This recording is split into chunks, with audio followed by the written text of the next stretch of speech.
ആദ്യത്തെ letter E അല്ലേ? നല്ല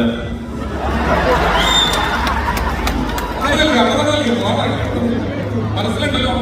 ഓക്കെ, ഇങ്ങനെയാണെങ്കിൽ അത് താങ്കൾ മനസ്സിൽ വിചാരിച്ചിരിക്കുന്ന ഒരു പ്ലേസ് ആ മൂടോടുകൊള്ളുന്നു. സോറി, അനവലയോടുള്ളിൽ നോക്കിയിട്ട് മനസ്സിൽ റിപ്പീറ്റ് ആ സ്ഥലം അറിയാം. ഞാൻ പറയാൻ മനസ്സിലാവുന്നു, കേൾക്കുന്നുണ്ടോ പറയാം? ഓക്കെ, അത് റിപ്പീറ്റ് പറഞ്ഞുകൊണ്ടിരിക്കും, മനസ്സിൽ പറഞ്ഞുകൊണ്ടിരിക്കുക. രണ്ടോടുകൾ നോക്കുക.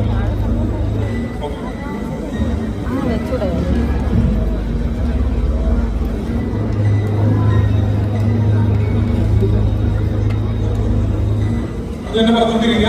നമ്മുടെ മനസ്സിൽ തുടങ്ങിയപ്പോൾ മുതൽ പറയാൻ ഞാൻ ശ്രമിക്കുന്നുണ്ട്. പക്ഷെ ഒന്നും വർക്കൗട്ട് ആവുന്നില്ല. നമുക്ക് നോക്കാം, എവിടെയെങ്കിലും അത് പറയാൻ സാധിക്കുമോ, അല്ലെങ്കിൽ ഈ ഡോളൊക്കെ ഹെൽപ്പ് ചെയ്യുമോ നമുക്ക് നോക്കാം. അപ്പോൾ ഇതിന് കയ്യിൽ ഒരു സ്ലൈറ്റ് വരുന്നുണ്ട്. സ്ലൈറ്റിന് പിടിക്കാം. സ്ലൈറ്റ് ഒന്ന് എഴുതിയിട്ട് വേണം. സ്ലൈറ്റിന് പിടിക്കാം. താഴെ അതിനെ വരുന്നുണ്ടോ ഫീഡ്ബാക്ക്? സ്ലൈറ്റിനാണ് എഴുതുന്നത്. ഓക്കെ, കയ്യിൽ വെച്ച്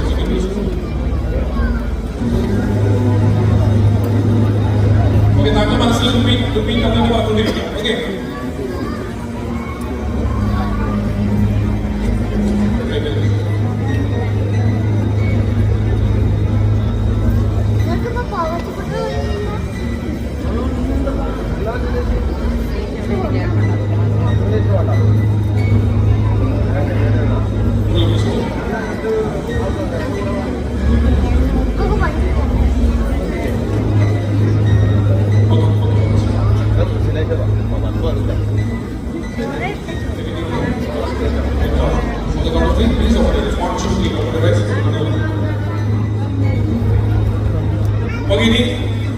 ഇനി നമ്മൾ സമയം എടുക്കുന്നില്ല. അദ്ദേഹം എന്താണ് മനസ്സിൽ വിചാരിച്ചത് അത് അദ്ദേഹത്തോട് തന്നെ ചോദിക്കാം.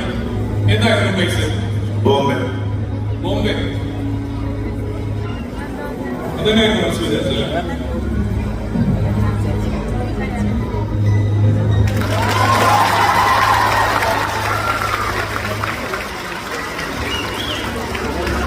ഓക്കെ, എന്തായാലും കുറച്ചധികം സമയം നിനക്കിട്ടുണ്ട്.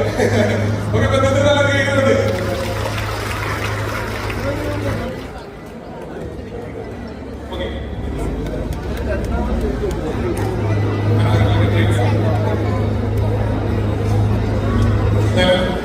വളരെയധികം കുറച്ചധികം സമയം കയ്യിൽ പിടിച്ച് നിൽക്കുന്നതായിട്ടൊന്നുമല്ലേ? ഓക്കെ ഓക്കെ ഓക്കെ, നല്ലൊരു കാര്യം കൂടെ കണ്ടുവരുന്നു. അപ്പോ നിറഞ്ഞ മനസ്സോടെ സന്തോഷത്തോടെ ഞാൻ ആ ടോണിനെ തിരിച്ച് മറന്നുകയാണ്. ഓക്കെ, അപ്പൊ എന്തായാലും നിങ്ങളുടെ കൂടെ വന്നു വരുന്നില്ല, ധൈര്യമായിട്ട് പോകാം. ഓക്കെ, പേരെന്താ പറഞ്ഞത്? നിങ്ങളുടെ എനിക്ക് ഉറപ്പായിട്ട് കൂടെ വന്നു വരുന്നില്ല.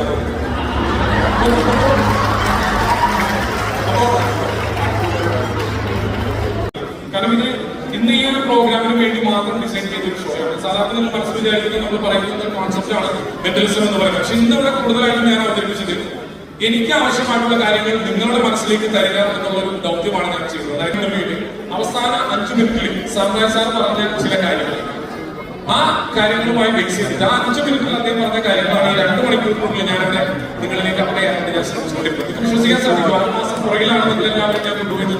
വിശ്വസിക്കാൻ തന്നെ ഞാൻ കൊടുത്ത ആ വീഡിയോ 6 മാസം മുമ്പ് ചിത്രീകരിച്ച ആ വീഡിയോ നമുക്കൊന്ന് കാണാം. റെഡിയാണല്ലോ? ഓക്കെ, നല്ലൊരു കാര്യം തന്നെ ആ വീഡിയോ കൂടെ ചെയ്യാം. ഓക്കെ,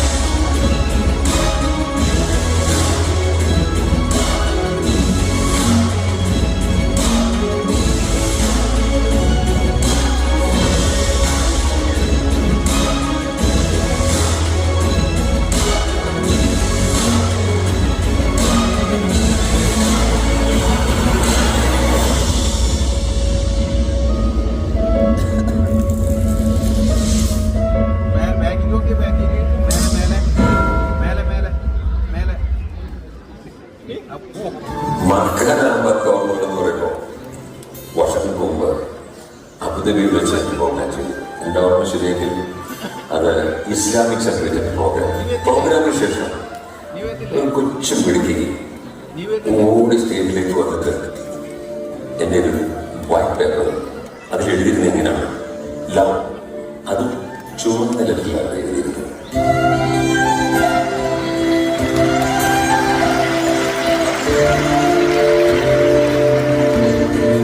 അതിപ്പോ പറയാനുള്ള കാര്യം, നമ്മുടെ മലയാളത്തിന്റെ അനുകരിക്കുന്ന നടൻ ഫഹദ് ഫാസിലിന്റെ അദ്ദേഹത്തിന്റെ ഭാര്യ നസ്രിയാണ്. അമ്മ എന്നോട് ചോദിക്കാൻ പാടില്ല, എന്നോട് ചോദിച്ചു അങ്ങനെ ഒരു മാജിക് കാണിക്കാറുള്ളത് എന്താ ചെയ്യുക. ഞാൻ പെട്ടെന്ന് അന്തരീക്ഷത്തിൽ ഇരിക്കുന്നത് വേവ് ചെയ്തിട്ട് നോക്കുമ്പോൾ ഒരു റോസ് ഫ്ലവർ.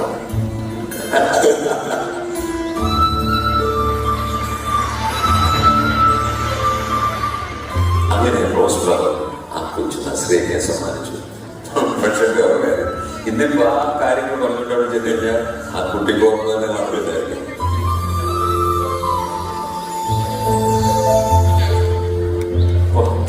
മറ്റൊരു പ്രധാനപ്പെട്ട കാര്യം പറയുന്നത്, അന്ന് എന്നോടൊന്നും വേദി പങ്കിട്ടത് ഒരു അനുഗ്രഹ കലാകാരൻ, അതായത് മലയാളത്തിന്റെ ഭാവഗായകൻ എന്ന് പറയില്ലേ, നമ്മുടെ ജയചന്ദ്രൻ മാസ്റ്റർ.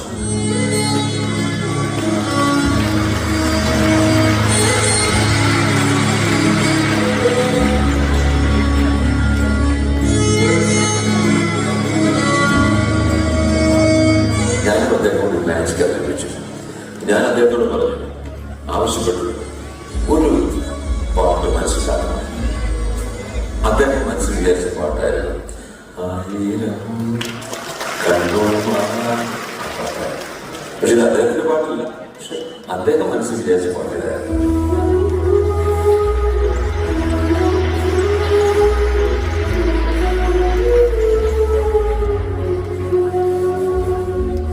ഈ അടുത്ത ദിവസം അദ്ദേഹത്തിന്റെ വിയോഗ വാർത്ത അറിഞ്ഞപ്പോൾ എന്റെ മനസ്സോട് ഇങ്ങനെയുള്ള പഴയ ഓർമ്മകളാണ്. ഞങ്ങൾ ഒരുമിച്ചാണ് എയർപോർട്ടിലേക്ക് പോയത്. അദ്ദേഹം നാട്ടിലേക്കും ഞാൻ ബോംബെയിലേക്കുമാണ് പോയത്. ബോംബെയിലായിരുന്നു 2 ദിവസം പ്രോഗ്രാം.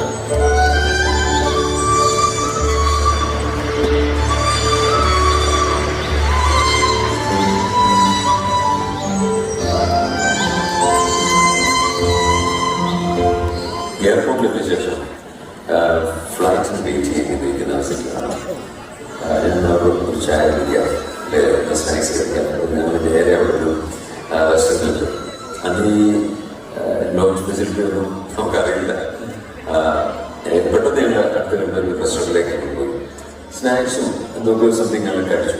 അപ്പം ബില്ല് വന്നപ്പോൾ ഏകദേശം 50 ദിർഹംസ് സംതിങ് ആയിട്ടുണ്ട്. ഇന്ത്യൻ റുപ്പീസ് കണക്ക് വരുമ്പോൾ 1040 രൂപയാണ്. 1040.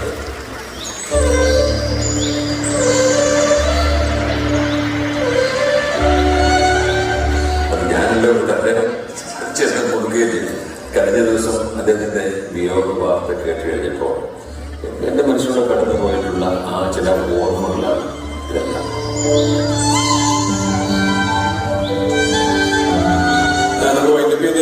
ഇനി സാറിന് എന്തെങ്കിലും പ്രേക്ഷകരോട് പറയാനുണ്ടെങ്കിൽ സാറിന് അതുകൊണ്ട് കാരണം ഇത്ര നേരം ഞാൻ ക്വസ്റ്റ്യൻ ആയിട്ട് ചോദിക്കുകയായിരുന്നു. അതല്ലാതെ സാറിന് എന്തെങ്കിലും പറയാനുണ്ടെങ്കിൽ അതുകൊണ്ട് പറഞ്ഞിട്ട് നമുക്ക് വേണ്ടി പ്രേക്ഷകരോട് പറയുന്നതിന് മുമ്പ് ഞാൻ താങ്കളോട് ചില കാര്യങ്ങൾ പറയാൻ ഉദ്ദേശിക്കുകയാണ്. താങ്കൾ എന്നെ ഇന്റർവ്യൂവിന് വിളിച്ചു, വളരെ സന്തോഷം വന്നു. പക്ഷെ അതൊക്കെ വിളിക്കുമ്പോഴും വരാൻ താങ്കളോട് സഹകരിക്കാനുള്ള കാരണമുണ്ട്. ഫാഷൻ ബഷീർ എനിക്ക് വളരെ ഇഷ്ടമുള്ള ഒരു ആർട്ടിസ്റ്റാണ്. മെന്റലിസം എന്ന കല കേരളത്തിൽ ആരംഭിച്ച കാലം മുതൽ താങ്കൾ ശ്രദ്ധിക്കാറുണ്ട്. താങ്കൾ എപ്പോഴും പുതുമകൾ കൊണ്ടുവന്നുകൊണ്ടിരിക്കുന്നുണ്ട്. ഓക്കെ, ഇന്ന് കാണുന്നതല്ല നാളെ കാണുന്നത്. അതായത് ട്രിക്സാണ്, കാണിക്കുന്ന എല്ലാം ട്രിക്സാണ് പറഞ്ഞുകൊണ്ട് അവതരിപ്പിക്കുന്നു, അതിൽ വിജയം നടത്തുന്നു. മറ്റൊന്ന്, എന്തിലും ഒരു ഒരു മാജിക് എലിമെന്റ് അവിടെ കണ്ടു, അത്ഭുതം താങ്കൾ കണ്ടത്. ഒരു പക്ഷേ ഈ ഒരു ഇന്റർവ്യൂ പോലും താങ്കൾ അത്ഭുതം കണ്ടെത്തും. ഇങ്ങനെയുള്ള പ്രത്യേകതകളോടാകാം മുതുകാടിനും എനിക്കുമൊക്കെ താങ്കൾ ഒരു പ്രിയപ്പെട്ടത്. എനിക്ക് താങ്കളുമായിട്ട് ചേർന്നിട്ട് ഒരു പ്രോഗ്രാം മനസ്സിലാക്കി അത് താമസിക്കാതെ യാഥാർത്ഥ്യമാകും എന്ന് ഞാൻ വിശ്വസിക്കുന്നു. സാർ പറഞ്ഞ ഒരു കാര്യം തീർച്ചയായിട്ടും നമ്മൾ പരിഗണിക്കുന്നുണ്ട്. വ്യത്യസ്തമായ ഒരു പ്രോഗ്രാമുമായിട്ട് ഉടനെ തന്നെ നമ്മൾ രണ്ടുപേരും ഒരുമിച്ച് ഒരു വേദിയിൽ വരും. അപ്പൊ അതുവരെയും നന്ദി, നമസ്കാരം. നമസ്കാരം. എന്തായാലും തിരക്കാണെന്നറിയാം. എന്നാലും വന്നതിൽ വളരെ സന്തോഷം. സാറ് വന്നപ്പോ പറഞ്ഞ കാര്യം ആളുകൾക്ക് ഫ്രീ ആയിട്ട് കാരണം എനിക്ക് ട്രിവാൻഡ്രത്തിൽ പോകേണ്ട കാര്യം